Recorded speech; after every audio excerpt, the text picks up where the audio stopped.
हमारे साथ झारखंड के मुख्यमंत्री हेमंत सोरेन जी हैं। सर, आप दिल्ली दौरे पर आए हुए हैं। ऐसी चर्चाएं हैं कि शायद आप कांग्रेस हाईकमान से मिलेंगे और कांग्रेस कोटे के जो मंत्रियों का कामकाज है उसका फीडबैक देंगे और कुछ मंत्रिमंडल में फेरबदल भी हो सकता है, विस्तार भी हो सकता है। तो इसमें कितनी सत्यता है सर?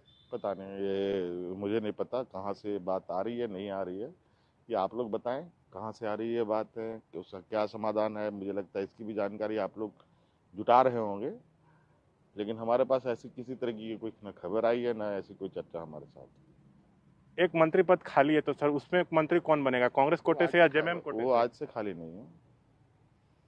अब वो अचानक ये बात कहाँ से आ गई मुझे नहीं समझ में आ रहा है।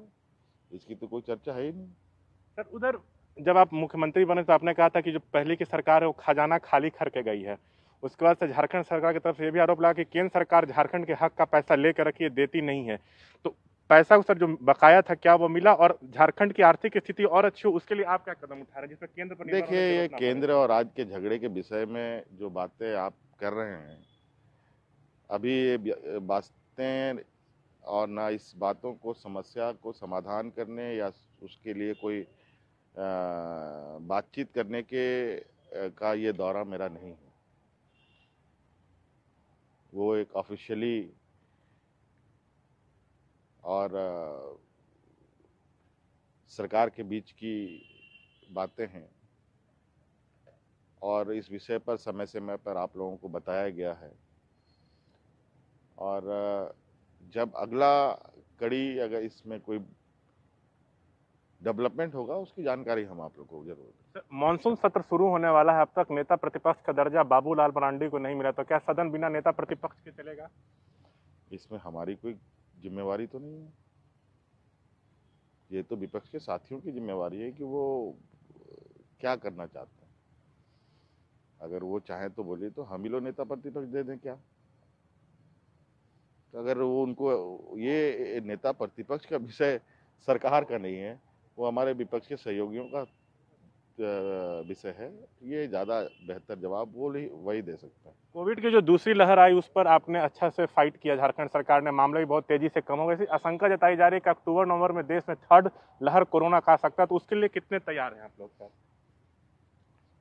देखिए, तीसरे लहर की बात, चर्चा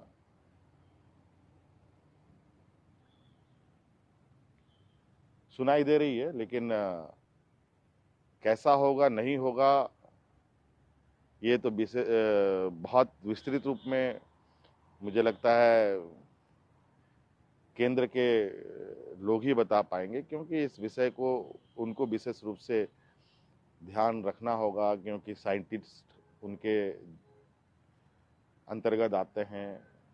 जितने भी अनुसंधान व्यवस्थाएं हैं देश के बड़े बड़े, वो उनके अंतर्गत ही आते हैं। तो ज़्यादा बेहतर ये बता पाएंगे कि थर्ड वेव का क्या शकल सूरत होगा, कैसे उसका मूवमेंट होगा और क्या उसका इम्पैक्ट होगा। एक आखिरी सवाल, कोरोना संकट का जो पहला फेज था वो या दूसरा फेज, केंद्र से जो सहयोग मिलना चाहिए था वो मिला या नहीं, या ये नहीं इसलिए नहीं मिल पाया क्योंकि वहां पर बीजेपी की सरकार नहीं थी? देखिए, ये तो सर्वविदित है, ये मैं कुछ कहना नहीं चाहूँगा इसमें बहुत ज़्यादा, लेकिन जो हालात रहे उसको पूरे देश ने देखा, पूरी दुनिया ने देखा।